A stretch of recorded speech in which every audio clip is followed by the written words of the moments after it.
never ask what your country can do for you, but what you can do for your own country. This who said nit ci waxee xalaat ñu jëmale askanam ca kanam rek Habib et voilà monsieur Habib Niang yaa jëf Mame Diarra Fall sama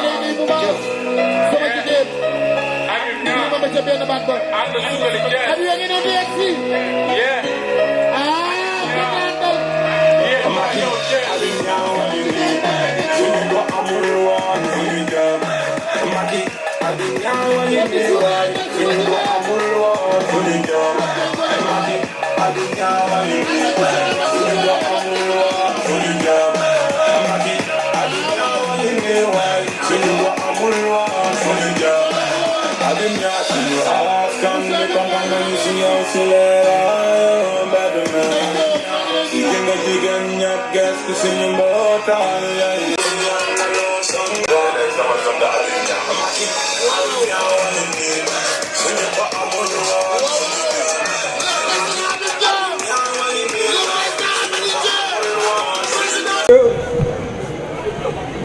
D'abord, honorables députés, chers conseils,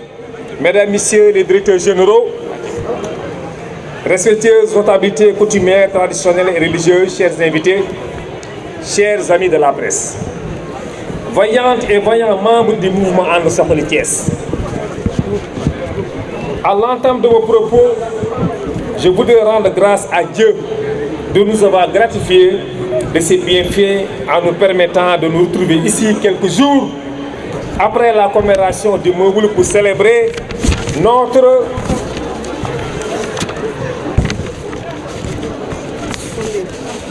commune volonté de servir notre pays, notre région, notre ville et notre quartier. Le mouvement And Suxali Thiès est en effet un pari optimiste sur l'homme en ce qu'il de meilleur, à savoir l'altruisme, la générosité et la solidarité. C'est tout le sens de ces initiatives citoyennes qui nous a animés en portant le 17 juillet sur les fonds bâtiments ce mouvement, And Suxali Thiès, qui, comme son nom l'indique, a pour vocation de mutualiser nos idées et nos compétences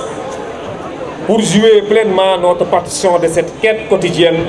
et collective de mieux être et de mieux vivre à travers la création de ces espaces d'échange et d'action au service de la communauté. Voici un pari optimiste que nous avons l'ambition de tenir ensemble en investissant nos moyens propres pour valoriser le potentiel de créativité et le sens du devoir dont les adultes, les femmes, les jeunes sont porteurs. Dans cette optique, nous avons pu enregistrer les acquis prometteurs au niveau de la région de Thiès.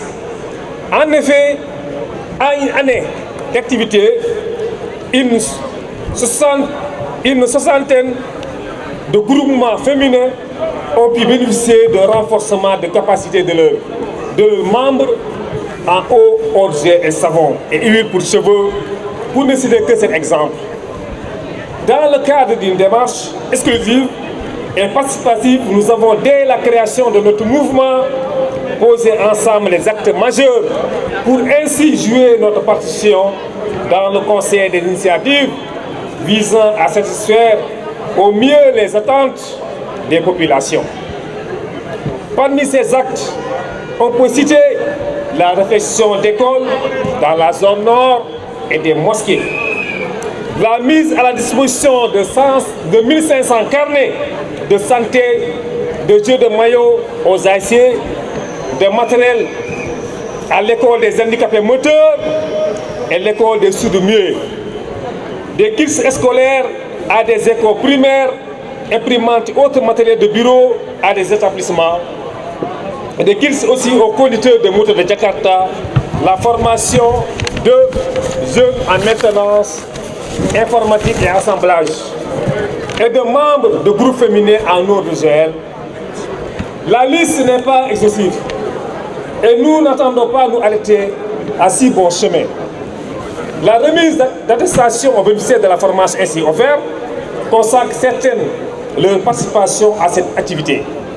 Mais ce geste constitue un facteur de motivation et de stimulation pour insérer d'autres acquis. Il s'agit ainsi de banaliser la voie vers d'autres horizons tout aussi prometteurs. Cette dynamique ne saurait cependant prospérer sans un environnement stable, endossé sur une vision dont la clarté et la pertinence nous souffrent l'ombre d'un doute. Vous l'avez compris, je fais l'allusion au plan Sénégal émergent, décliné par son Excellence le président Macky Sall, qui son bilan élogieux et assurément le bon choix pour la présidentielle en 2019. Fort de cette conviction, nous sommes engagés à le soutenir et cette option s'est traduite par la collecte de plus de 7000 signatures dans le cadre du parrainage. Nous tenons à saluer cet élan naturel et spontané et sincère d'adultes, de femmes et de jeunes qui ont tenu massivement à parrainer notre candidat, le président Macky Sall, au premier tour. Ainsi, nous entendons maintenir le cap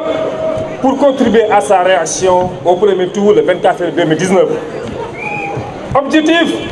qui est requis de tous, partis politiques de la mouvance présidentielle, mouvement de soutien, associations et constitutions,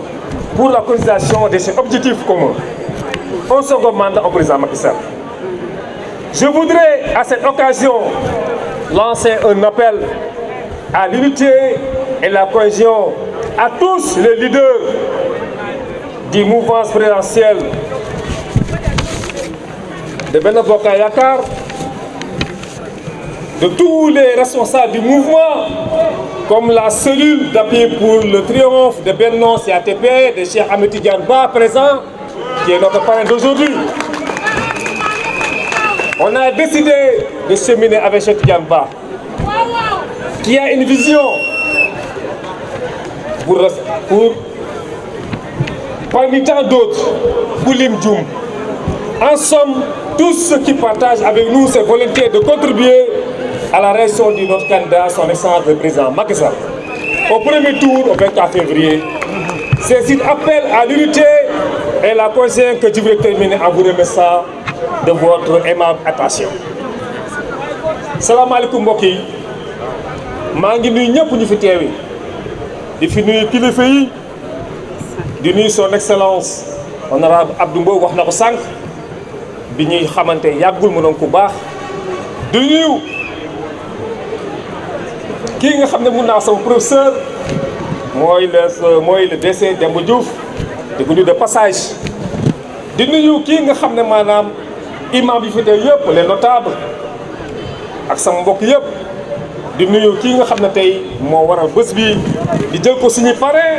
mooy Cheikh Tidiane Ba le directeur des impôts et domaines. di caabaree lu tax ma jël Cheikh Tidiane Ba tey parce que Cheikh ku baax la, nous avons les mêmes visions. mu nekk Dakar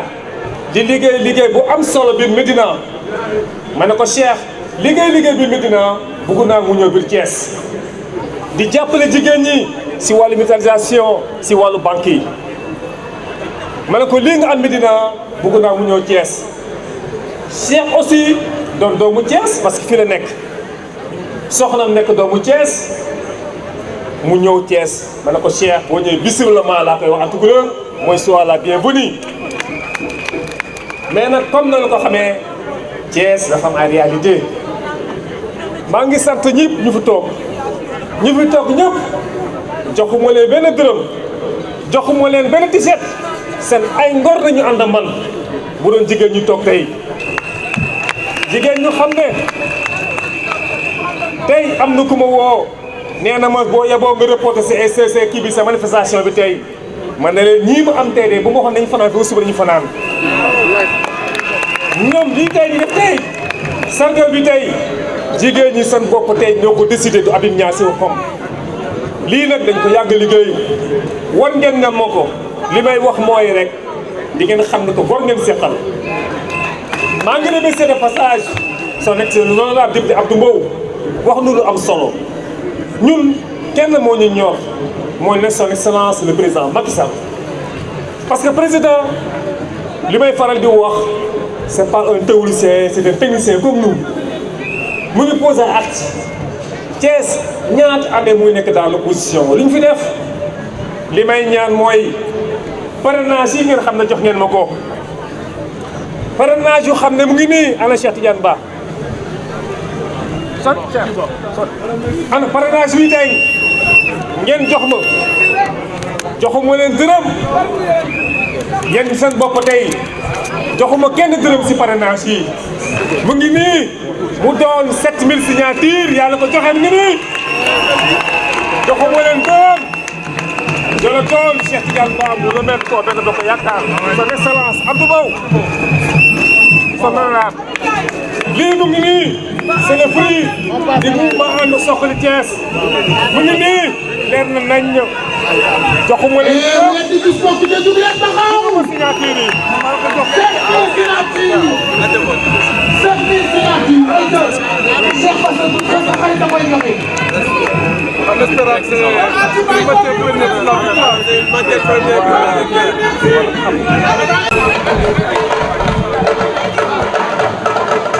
damay tàmbali di jégalu dafa am ñaari njëggal yoo xam ne faw ma wax bu njëkk bi mooy li tax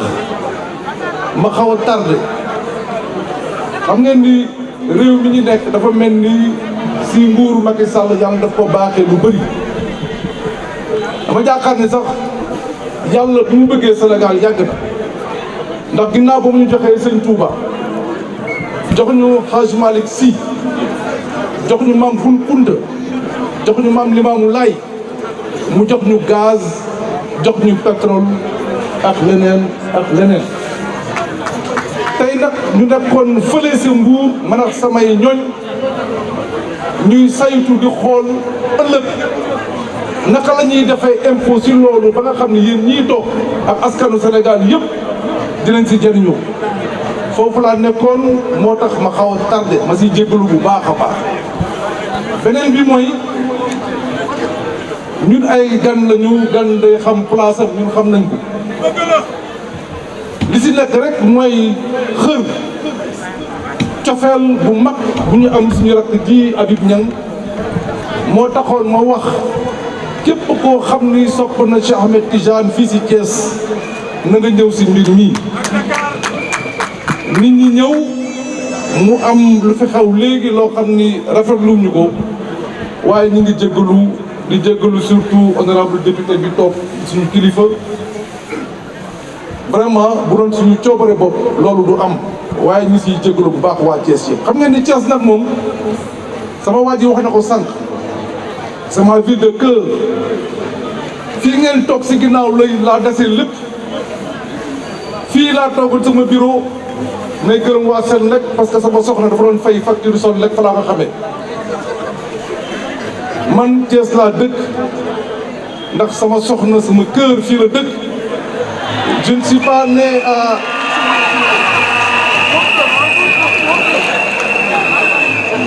juddoo ma Thiès daal waaye dama jeex si dama seey si Thiès ba jeex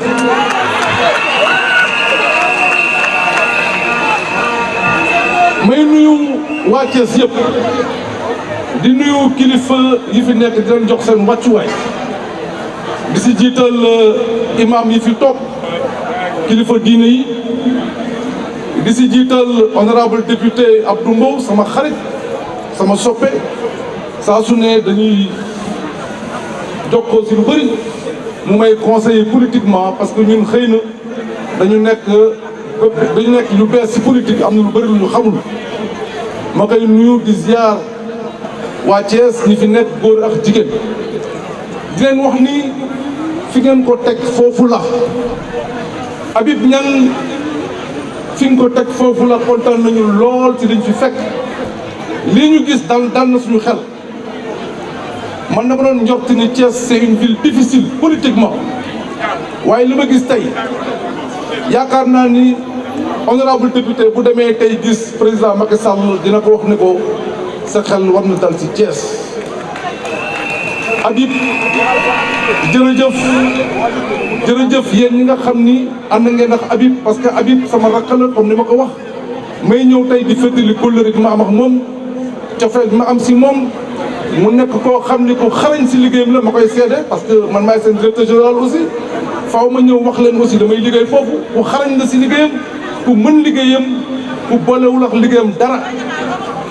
li muy def si politique nag man dama yaakaar ni daf ko war a def parce que ñun dañuy ŋàññi di ñu wax naan ñun waruñu politique waaye lii politiciens traditionnels yi bëgg ñu duñ ko def dañu bëgg ñun ñu seexlu politique ñu bàyyi leen nax terrain bi ñuy def lu leen neex loolu duñ ko nangooti ñun ñi nga xam ne yàlla may nañu as tuut si xam-xam incha allahu à partir de maintenant dinañ ci dugg te sa Habib loolu la comprendre di ko def ñu koy gërëm di si sant ñu koy def di def alalam sous le seul bénéfice du président Macky Sall mi nga xam ni suñu njort yëpp suñu mbébét mooy que au soir du 24 février ñu élire ko au premier tour. wax ji nag du mën a gudd dañuy tënk rek di leen wax ni président Macky Sall li mu def si région de Thiès yéen ñëpp gis ngeen Habib xëy na dina revenir sur les réalisations waaye ñun ñëpp xam nañ ko ñu ngi koy dund tous les jours di ko ñaanal yàlla may ko wér yàlla may ko fekkee ñu wan que ni ñun de waa Sénégal kontaan nañ si li mu def te dinañ ko porter triomphalement mu retourné pare. bu ko defee may wax waa Thiès ñun waa CATB mooy la cellule d'appui pour le triomphe du Benno nga xam ni ñun Médina la ñu sosoo ñun de fas yéene liggéey ak Habib Niang Habib bi mu ñëwee dafa waxoon sax ñu bokk liggéey bi ñu def fusion ma ne ko Habib man li ma gis nga liggéey ko Thiès je pense que yow tu n'as pas le droit di ànd ak keneen di bokk ak moom yow war nga am sañ-sañ demal sa bopp mu ngi koy def gis nañ ko tey démonstration bi mu def tey kontaan nañ si et incha allah dina jëm kanam may encore une fois di gërëm ñëpp di leen jéggalu encore une fois di leen jox di leen wax ne incha allah dinañ fi dellu si waat Thiès ñun suñu bopp ñu def fi manifestation invité Habib ñu àndaat comme lu mel nii wan Sénégal wan président Macky Sall que moom la ñu àndal jërë ngeen jëf. mooy acte yoo xam ne moom la les hommes politiques di war a poser fii amul garde ancien combattant yooyu am na solo nag ndax naan fi la ñu nekkoon bi ñuy tàmbali mais dama ne li gën a am solo moom mooy liggéey boo xam ne dinañ àndandoo def ko te à partir de maintenant dama bëggoon wax kii nga xam ne mooy Habib Niang su fekkee ne li nga xam ne mi ngi koy def muy liggéey bu am solo dama bëgg nga ànd ak sa mbooloo Habib ñëw rejoindre l'Alliance pour la République ñu àndandoo ñu lekk liggéeyal président Macky Sall ndax nag dama jàpp ne parti am na solo mouvement de soutien am na solo mais dama ne ñaar ñoo mën kenn te ñett du bëre te jàpp naa ne yow ak ñi mel ne yow suñu dajaloo boole suñu kàddu xam ne nag yàlla mooy joxe cër li am solo mooy ñu liggéey gëm ne dëkk bi dañ ko war a développer gëm ne dañu war a ànd ak le président de l'émergence muy le président Macky Sall ëllëg ku yàlla jox ay cër ñu xam ne yow la ko yàlla jox ñu yéene la ko ànd ak yow nag fas yéene liggéey ci dëkk bi lii mooy kàddu yi nga xam ne bëggoon naa ko wax ci ndaje mu am solo mi di wax rek ne Habib nous vous félicitons nous vous encourageons nous disons aujourd'hui à l'endroit de toute la population thiessoise que nous avons un jeune engagé déterminé qui depuis très longtemps est sur le terrain pour massifier le parti, la coalition pour que le président Macky Sall puisse avoir une majorité confortable ici au niveau de ce département. Et je pense qu'ensemble, nous devrons, la main dans la main, travailler pour qu'au soir du 24 février 2019, que le président Macky Sall soit réélu au premier tour. Mais pour cela, il faudrait d'abord l'investir. Et pour l'investir, il y a la cérémonie de 1er décembre qui se passe à Dakar Arena. Et je pense que la mobilisation forte de Habib Niang sera présente. Donc c'est pourquoi je voudrais terminer pour appeler mon frère Habib Niang de venir rejoindre l'Alliance pour la République, parce qu'ensemble, nous devons faire et nous pourrons faire de grandes choses ici au niveau de ce département de Thiès. Je vous remercie de votre aimable attention. Bismillahirrahmanirrahim. Salatu wassalamu ala rasulullah. Mbokk Thiès, maa ngi leen di nuyu di leen sant di jiital ci nuyu bi le maire de la commune de Thiès, mon frère Talla Sylla, di nuyu tous les responsables politiques de Thiès ñoo xam ne ñu ngi ànd ak président de la République, le président de l'APR, de l'Alliance pour la République. di ci jiital sama jeune frère, sama xarit, vice-président de l'Assemblée nationale, mon frère Abdou Mbow, bu xam ne a eu la gentillesse, a eu l'humilité, parce que xam naa ne temps yi fu ñu nekk ci Assemblée nationale liggéey bi du mu bare, mu mun a nangu teew ci ndaje bi. yaakaar naa ne loolu lu fi dafa rëy. Mon frère Abdou, je te remercie et je te félicite. maa ngi nuyu nag nuyu spécial tous les responsables de la rampe de Thiès. dëgg naa ne ñu ngi ci ndaje bi, seen délégation yegsi na. maa ngi leen nuyu di leen sant, xam naa seen taxawaay, xam naa seen bëgg-bëgg ci lépp lu nga xam ne dafa taxaw pour jàppale président de la République. Habib Niang nag bu ma ko xamee ba léegi am na lu bari lu ma dégg fii te lu ma ci gën a amal solo moo di dafa dëgg. loolu moo tax ma ànd ak moom. Habib xale la, mais xale bu nga xam ne loxo yi dafa set te politique boo ci duggee nga nekk xale sa loxo bu setul doo dem. mais Habib incha allah rabbi danay dem parce que loolu laa gis si yow, taxawaay boobu laa gis te jëfin boobu laa gis. dama la wax ne Habib maa la mag, mais xam naa ne leader nga, xam naa ne responsable nga, xam naa ne da nga bëgg Macky Sall, mais lu nga gën a jiital bëgg Sénégal bi kàttan Sénégal. loolu rek mooy yoon, loolu rek mooy lu wër. sa taxawaay tey nag ci Thiès ak mobilisation bii bu ñu fekk fii man bettuma de. xam naa ne sax am na ñoo xam ne bëggoon nañu teew, peut-être situation moo tax mu teewul, mais yéen jigéen ñi, xale yi, maa ngi leen di féliciter, di leen encourager, di leen xamal ne am ngeen njiit, parce que Habib dafa mot njiit. Habib man maay coordinateur de la rampe, la rencontre des acteurs et mouvements pour l'émergence. dama la mos a wax ma ne la man xam nga lu ma ñor, politique de développement moo ma ñor. maa ngi commencé politique ça fait plus de 45 ans, mais man askan bi moo ma ñor. te ci yow loolu laa la gis, yaa ngi jàppale jigéen yi, yaa ngi jàppale xale yi, yaa ngi jàppale école yi, yaa ngi jàppale disponible hôpitaux yi, yaa ngi si yoon bu baax, yaa ngi def la politique autrement. te loolu la président Macky Sall bëgg.